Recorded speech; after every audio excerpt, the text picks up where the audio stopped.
ஸ்ரீ மகாகுரப்யோ நமஹ. ஹரிஹி ஓம். சதாசிவசமாரம்பாம் சங்கராச்சார்ய மத்யமாம் அஸ்மதாச்சார்ய பர்யந்தாம் வந்தே குரு பரம்பராம்.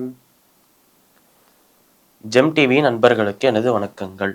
இன்றைய நாள் அனைவருக்கும் இனிய நாளாக அமைய எல்லாம் வல்ல இறைவனை வேண்டி இன்றைய எம்மதமும் நம்மதுமே நிகழ்ச்சிக்கு செல்வோம். இன்னைக்கு நம்ம ஸ்ரீ பஜகோவிந்தத்திலேருந்து ஒரு ஸ்லோகத்தை விளக்கத்துடன் பார்த்துட்டு நேற்றைய தினத்தின் நீதி கதையின் தொடர்ச்சியை காண்போம். சுரமந்திரதரு மூல நிவாச ஷய்யா பூதலமஜினம் வாசஹ சர்வ பரிக்ரஹ போக தியாக கஸ்ய சுகம் ந கரோ வீராகஹ. இந்த ஸ்லோகம் ஸ்ரீ பஜகோவிந்தத்தின் 19வது ஸ்லோகமாக இருக்கு. இந்த ஸ்லோகத்தில் நமக்கு தெரிய வர முக்கியமான விஷயங்கள் என்ன என்றால், ஒரு சந்தோஷமான ஆனந்தமான வாழ்க்கையை ஒரு சந்நியாசியாக அனைத்தையும் துறந்த ஒருத்தராக எப்படி இருப்பது, அதுலேருந்து நம்மளுக்கு எப்படிப்பட்ட ஆனந்தம் கிடைக்கிறது என்பதை இந்த ஸ்லோகம் இந்த வரிகள்லேருந்து நம்மளுக்கு தெரிய வருது. இப்போ இந்த ஸ்லோகத்திற்குண்டான அர்த்தம் விளக்கம் என்ன என்றால், சுரமந்திரதலு மூல நிவாச ஷய்யாபூதல மஜினம் வாசக. சுரமந்திரதலு மூல நிவாசக. பல கோவில்கள் பல ஆலயங்கள் இருக்கு. இப்படி இருக்கும் பல ஆலயங்கள்ல பல மந்திரங்கள்ல இருக்கிற அந்த விருட்சங்கள் என்று நிறைய இருக்கும். ஒரு கோவில் என்று எடுத்துக்கொண்டால் அந்த கோவிலுக்கு ஏத்த மாதிரி ஒரு ஆலய விருட்சம் என்று ஒன்று இருக்கும். இப்படி அந்த கோவில்ல இருக்கும் அந்த விருட்சத்தின் அடியில், அந்த விருட்சத்தின் அந்த ஒரு மரத்தின் நிழலில், அந்த மரத்துக்கு அடியில இருக்கும் பூமியில் படுத்து கொண்டால், அதில் உறங்கினால் சந்தோஷமாக இருக்கலாம்.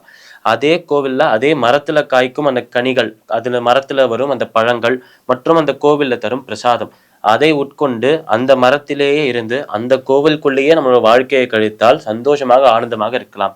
அந்த ஒரு கோவிலை தாண்டி வெளியில வராமல் அந்த கோவிலுக்குள்ளேயே அந்த இறைவனையே தினமும் சேவித்து கொண்டு அவரையே தினமும் வழிபட்டு கொண்டு முப்பொழுதும் அவரையே பார்த்து கொண்டே இருப்பதால் அது ஒரு ஆனந்தத்தை நம்மளுக்கு தரும். இப்படி பலவிதமான ஆனந்தங்கள் அந்த ஒரு கோவிலுக்குள்ளேயே நம்ம வாழ்நாளை கிடைத்தால் கிடைக்கும் என்று இந்த ஸ்லோகத்திலிருந்து நம்மளுக்கு தெரிய வர்றது. அதனால் சுரமந்திர தரு மூல நிவாசக ஷய்யா பூதலம் அஜினம் வாசக. இப்படி இருக்கும் ஒரு நபருக்கு சந்தோஷம் எப்படி கிடைக்காமல் போகும் என்ற ஒரு கேள்வி வர்றதாம். நிச்சயமாக அவருக்கு கிடைக்கும் என்பதை எப்படி அவருக்கு கிடைக்காமல் போகும் என்கிற ஒரு கேள்வியாக கேட்கிறாளாம். கஸ்ய சுகம் ந கரோதி விராகக. இப்பேற்பட்ட ஒரு எல்லாத்தையும் துறந்த ஒரு நிலையில் அவருக்கு ஆனந்தம் நிச்சயமாக கிடைக்கும் என்று இந்த ஸ்லோகத்தில் சொல்றான். இந்த ஸ்லோகத்திற்குண்டான விளக்கம் இதுவே. இப்ப நம்ம நேற்றைய தினத்தின் நீதி கதையின் தொடர்ச்சியை காண்போம். இந்த ஒரு மாதவதாசன் இந்த ஒரு ஜெகநாதரின் அந்த ஆலயத்தில் அந்த ஒரு கோவில்ல பல திருப்பணிகளை செய்து அந்த இறைவனை அந்த கிருஷ்ணரை வழிபட்டு கொண்டு அந்த கிருஷ்ணரின் பக்தியிலேயே மூழ்கி கிடைக்கிறார் என்றுதான் சொல்லணும். இப்படி கிருஷ்ணரின் பக்தியில மூழ்கி கிடந்த அந்த மாதவதாசரை பார்த்து பிற பக்தர்கள் எல்லாருமே அவரை ஒரு இன்ஸ்பிரேஷனாக வைத்துக்கொண்டு, ஒரு கிருஷ்ணரின் பக்தனாக இருந்தால் மாதவதாசனை போலதான் இருக்க வேண்டும் என்று அவர் பக்திக்கு ஒரு எடுத்துக்காட்டாகவே மாறிவிட்டார் என்றுதான் சொல்லணும். இப்படி இருக்கும் மாதவதாசன் ஒரு இரவு அந்த கோவில்ல அவர் தங்கி கொண்டிருக்கும் போது ஒரு இரவு அவரோட அந்த கிருஷ்ணரை தரிசிக்கணும் என்பதற்காக அந்த கிருஷ்ணரோட சன்னதிக்கு போறார். போகும்போது அந்த கிருஷ்ணரோட சன்னதிக்கு முன்பு அந்த கிருஷ்ணருக்கு தினமும் காலையில் அந்த கோவில்ல உணவை பிரசாதமாக ஒரு அர்ப்பணமாக செய்வது வழக்கம்.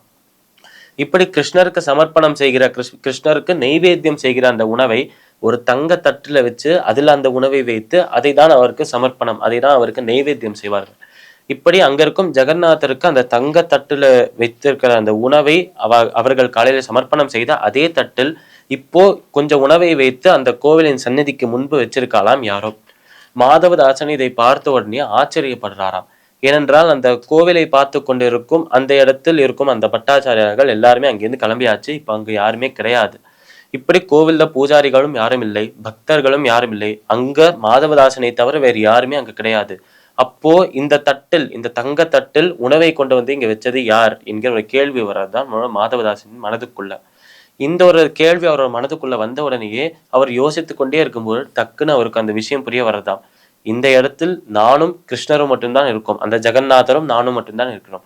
இங்கு நான் இதை கொண்டு வரலை என்றால் அப்ப ஜெகநாதர் தான் எனக்காக இந்த உணவை அளித்திருக்கார் என்று அந்த உண்மையை புரிந்து கொண்டு அந்த உணவை சந்தோஷமாக ஆனந்தமாக அதை எடுத்துட்டு அந்த தங்கத்தட்டை அதே இடத்துல வச்சுட்டு தூங்க போறாரா அவனோட மாதவதாசன். அடுத்த நாள் காலையில அந்த அந்த கோவில்ல இருக்கும் பூஜாரிகள் எல்லாருமே அங்க வந்து பார்க்கும்போது அவர்களுக்கு ஆச்சரியம் கொடுக்கக்கூடிய விஷயமாக அங்கு நேர்ந்தலாம். ஏனென்றால் அந்த இடத்தில் கிருஷ்ணருக்கு சமர்ப்பணம் செய்ய வேண்டிய இந்த அன்னத்தை, சமர்ப்பணம் செய்ய வேண்டிய பிரசாதத்தை ஒரு தங்கத்தட்டுல வச்சு கொடுப்பாலும் அந்த தங்கத்தட்டு அங்கு காணாம போய்விட்டது என்றுதான் அந்த பூஜாரிகளுக்கு தெரிய வரதான். இந்த தங்கத்தட்டு எங்க காணாம போயிடுத்து, யார் அதை எடுத்துக்கொண்டு சென்றார், இந்த கதை மேலும் எப்படி நகர்றது நாளை தினம் பார்க்கலாம். மீண்டும் நாளை சந்திப்போம். நன்றி, வணக்கம்.